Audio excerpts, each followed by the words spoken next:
Welcome back. Today I'm going to show you how to oxidize your metal.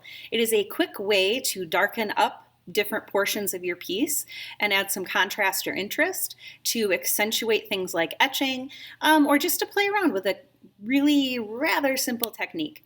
Safety-wise, we'll be using a liquid, a chemical, so like anytime we use a chemical, we're going to put goggles on. You do not need a mask for this one, however.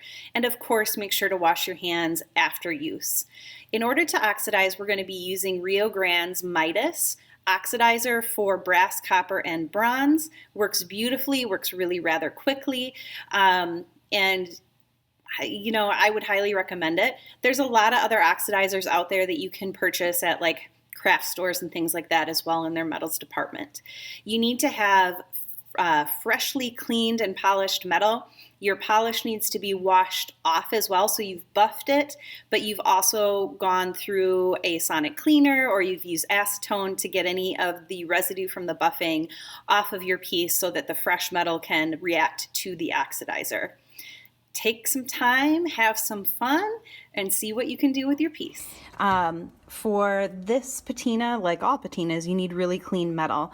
And with oxidation like this, I like to have polished metal. So I have a fully completed bracelet. It's polished, it's been washed, so there's none of the polish left on here because that polish will resist the Midas, so make sure you use like a 409 cleaner, acetone, some type of degreaser. And then you're going to brush it directly onto the surface.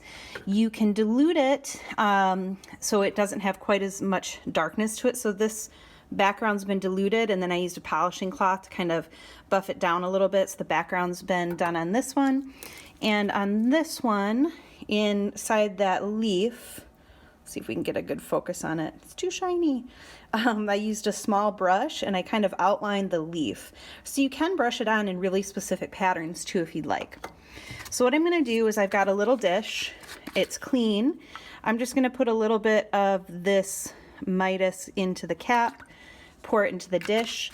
I want the background of this piece to be pretty dark. So I'm going to use mostly pure Midas. I'm going to dilute it with just a little bit of water. So maybe 1 part Midas and a 1/2 to 1/4 part water. I'm going to mix it up. I'm applying to the whole background, so I'm going to use a fairly large brush. And I'm just going to paint that on, work it into the metal a little bit.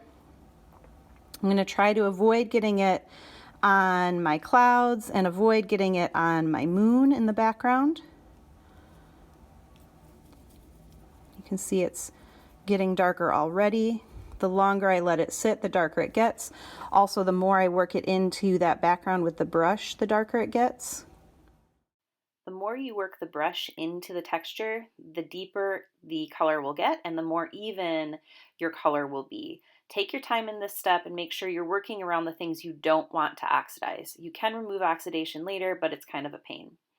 I also wanted to oxidize the moon, but I wanted it to be lighter, so I'm diluting my Midas even more, and then I'll apply it to the moon so it doesn't get quite as dark as the copper around it. Once I've got the color that I want, I'm going to take it over to the sink, and I'm just going to rinse. Rub a bit here, and then add some soap and water, scrub it up really well, get it nice and clean. Then I'm going to dry it, and rinse out my little dish here. Dry that and put that away, make sure I cap everything, wash my brushes with soap and water, and get my studio space in a good clean order. I could leave my piece just like this, but I wanted that moon to have a little more brightness. I used the oxidizer just to help pick up the texture of the moon, and now I'm using a polishing cloth, and I'm just going to rub until I get to the color on the moon that I'd like. I'm going to be really careful where I start to hit this background here where the copper is because I don't want to remove it in the background. And there you can see it gave the moon just a little bit of age, darkened up that background. You could also go in if you want with a polishing cloth on top of that oxidation and just give it a little bit of a buff with this, and it'll bring back the shine of the metal. The oxidation does dull it just a little bit. If I were to spend a little more time polishing this, it would bring up that texture even more, where it would brighten up the top. the bottom would stay darker because it's not getting as much of the action of the cloth in there. So if I rub just a little bit more, I'll see a little bit more of that. I'm starting to pick up the edges of that sky a little bit, which I like, so I think I'm going to keep going. There we go. Finished piece.